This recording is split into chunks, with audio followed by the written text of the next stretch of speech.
Okay, Assalamualaikum and good evening, everyone. So today we are from Group 3, Pheonix, and we are here to conduct our film analysis presentation for interpersonal communication. And my name is Nur Shafiqah Suraya binti Muhammad Awi, and my metric number is 1975573. Hi, my name is Correct. Faizali binti Nazli. My metric number is 196280.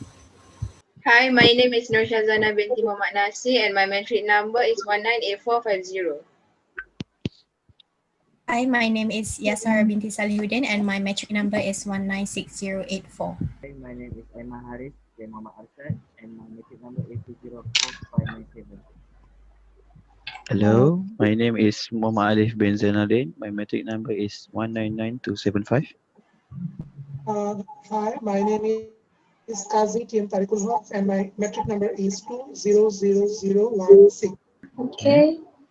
Okay, so the movie that we have chosen is Harry Potter, The Deathly Hallows, Part 1. So I'm going to be the first presenter for the introduction. So this movie is a fantasy film directed by David Yates and distributed by Warner Brothers Pictures. And this film was based on J.K. Rowling's novel and it was released in 2010. So in brief, this movie is about after Voldemort takes over the Ministry of Magic, Harry, Ron, and Hermione Granger are forced into hiding themselves. Besides that, Harry Potter, Ron Weasley, and Hermione Granger also race against time and evil to destroy the Horcruxes to defeat Voldemort, which the mission was given by Albus Dumbledore for them to find and destroy the Horcruxes.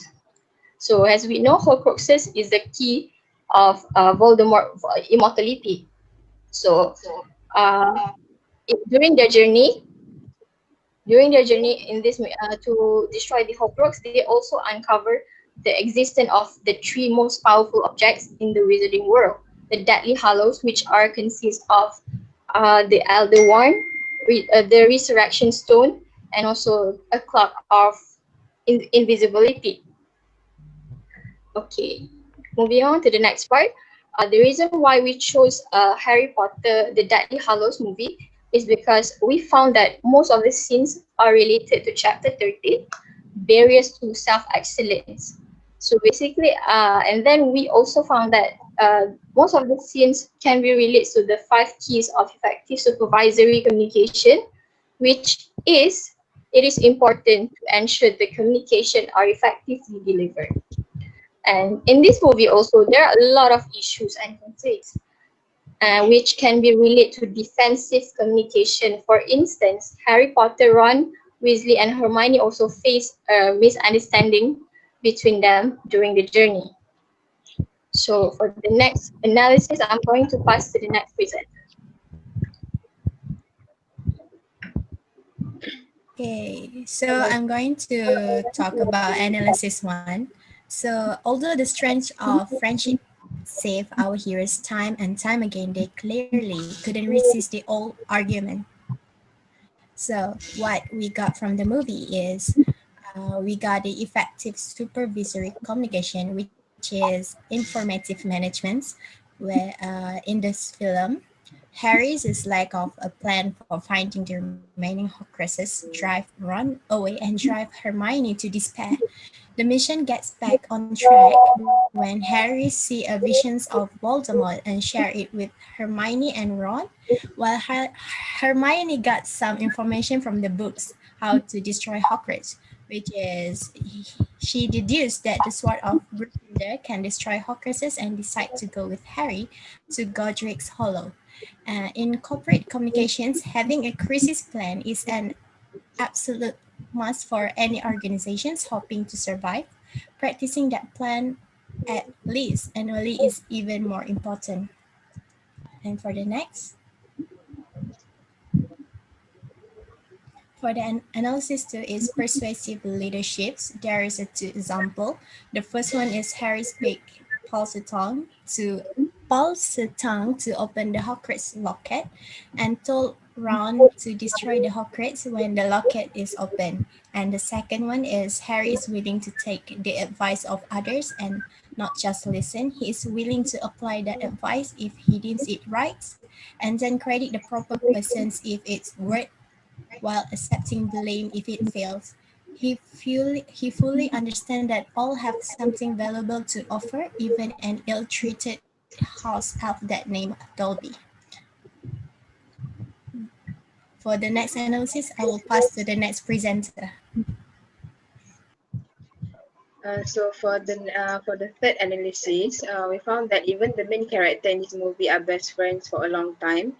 They still have miscommunications problems. For example, when Hermione and Harry went back to their tent after Hermione caught some snatchers walking nearby, Ron saw Hermione and Harry walking together and assuming that they had something by the way they talk to each other. Ron failed to ask what happened and caused him to overthink that led to a big fight between him and Harry. He brought back the event when they saw them together into the fight, but Hermione says that was nothing actually. Filled with anger feelings, Ron decided to leave them and evaporated. Next. For the fourth analysis, dominant deficiency. In this movie, we can see that Voldemort possess a very dominant defensiveness character, as he is very aggressive and having attacking behavior. He somehow always find ways to make people follow him. If people refuse to follow or listen to him, he will punish by making them suffer. Despite of that, he is also able to build a character in their followers to be very loyal. For example, very loyal. For example, one of his most loyal followers is Bellatrix Lestrange. We can see that Bellatrix is very loyal to Voldemort, as she particularly volunteered to kill Harry for him. And Voldemort also very persuasive, as he is able to convince their followers that his mission, which is to get rid of Muggle-born witch or wizard, are not forward, but it is not actually. So in this analysis, we find that Voldemort is very persuasive, as he can make people to listen to him even he did not do the right thing. Yep. Number 5, we have found out that the defensive tactic power play has been shown by one of the characters in this film in a scene where Harry Potter confronts Snape. We saw in Harry Potter and Deathly Hallows one of the scenes where we saw that Snape gathers the staffs and students in Hogwarts to threaten them. If any one of them tries to help Harry to accomplish his mission, then they would get punished. Now, this behavior of Snape shows defensive tactics power play example clearly, as Snape tries to show his authority over the staff and students in Hogwarts by giving them order to not help Harry Potter, or else he will punish them, so nobody can dare to disobey him. That is why this defensive tactic has been used very cleverly by Snape's character in this scene, where Snape deliberately pressurizes the staffs and students in the Hogwarts by threatening them and scaring them. If they help Harry Potter, he will give them strong punishment. And also he tells that if anybody who knows about what Harry and his team is doing inside Hogwarts to defeat Lord Voldemort, he will also make them equally punished, as they will be also considered as offense, as doing the offense. So by this scene, it is clearly shown defensive tactic power play has been used by Snape's character. Now, in the next analysis number 6, we found out that two defensive patterns, dominant and subordinate defensiveness, is also shown in the same scene. We can see when Harry arrives at Hogwarts to confront Snape and afterwards and tells him that despite Snape's strong defensive securities, he has managed to enter Hogwarts, shows Harry's behavior transitioning towards defensive communication, as Harry tells Snape how dare he stood on the position of Professor Dumbledore. After this, Harry says to Snape that to tell everyone how he has brutally murdered Professor Dumbledore with an aggressive tone alongside using angry body gestures, facial expressions that resulted from Harry's injured feelings. Now, from this behavior, Harry has clearly shown a dominant defensiveness pattern as he was showing anger and showing his aggression on Snape by behaving in a way which paused from injured feelings as he saw from his eyes how Snape ruthlessly murdered Professor Dumbledore. And after watching Professor Dumbledore getting killed, who was his best mentor and a very good friend, Harry couldn't bear it, the pain, and he developed hatred for Snape's character. And when he confronted Snape in the film, in this scene, in this particular scene, he went out his anger on Snape like with this aggression and with this amount of dominant defensiveness pattern via his behavior. Now, in the same scene after that, we see Professor Minerva McGonagall shows dominant defensiveness in her behavior when she confronts Snape by attacking him with her powerful magic wand that takes turn into a battle between Snape and her magical powers. As a result, afterwards, we can see Snape, unable to cope up with McGonagall's strong defensive magical power, withdraws himself from the situation by, by fleeing from there, indicates subordinate defensive pattern in his behavior. Snape, now from Professor McGonagall's behavior, it is very clearly showcased how Professor McGonagall very much strongly faces Snape's character when Snape and Harry was confronting each other, but with the usage of her magical power, which clearly shows her dominant defensiveness pattern in Professor McGonagall's behavior. Afterwards, Snape, as a result, also attacks her, but unable to cope up and deal with Professor's strong magical, powerful attacks, he tries to save himself, and to do that, he runs away from the scene by fleeing from the window and breaking the window and fleeing from the window to outside, which shows subordinate defensiveness pattern in Snape's behavior as he withdraws from the situation by not being able to deal with Professor McGonagall, as strong as she was dealing with him. Every night to make sure that he doesn't hear of any of his siblings or parents' name that they have died. The dialogue is, "Do you think I'm not listening to you? You think I don't know how this feels? No, you don't know how it feels. Your parents are dead. You have no family." Okay, that is because Harry then runs and starts a fight with him. He said that he was telling Harry to keep rest of mind him of the pain he had been through because of it. Okay, next slide.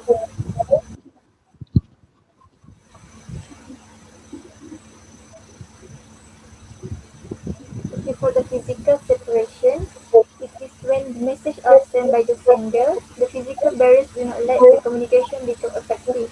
For the example, after wearing the Horcrux for too long, Ron Weasley tried to be friends with Harry Potter because of his overcome by negative when both of them want to rid of the Horcrux locket. Those inside locket try to manipulate Ron's mind so that Ron can destroy it. Okay, next.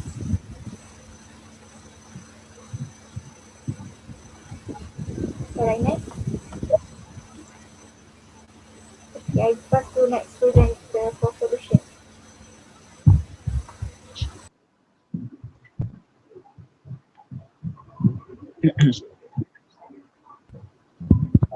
Okay, the first solution is to keep Hopcroft's locket at the safer place.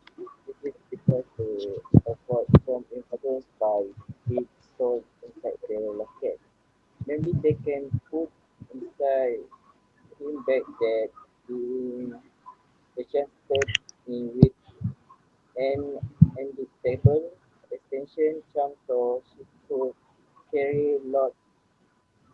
in between.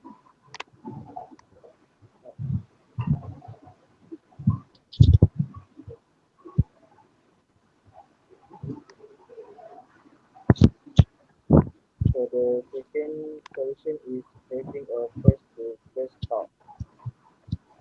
Ron and Harry should probably having a face-to-face talk and try to talk about their problems. They should not let their thought overcome them and overthink as it can lead to a big crisis. So I'll pass to Alif for the next solution.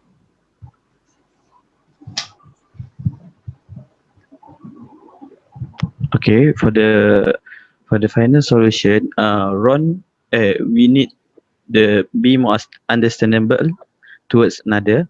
Okay, Ron need to put herself into other shoes to understand what they are facing with, and from that we can create a solution.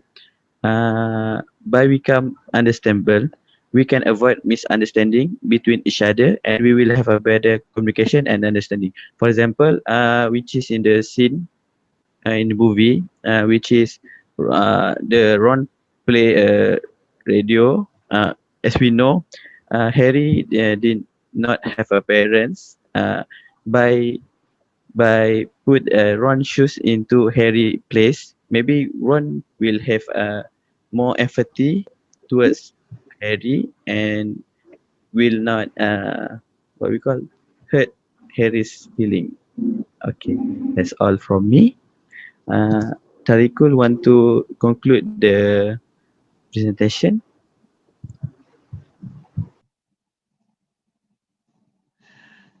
So, in conclusion, we want to say that this film that we have chosen, Harry Potter and the Deathly Hallows, is a very good film which showed so many elements of human behavior and how human behavioral pattern changes from situation to situation.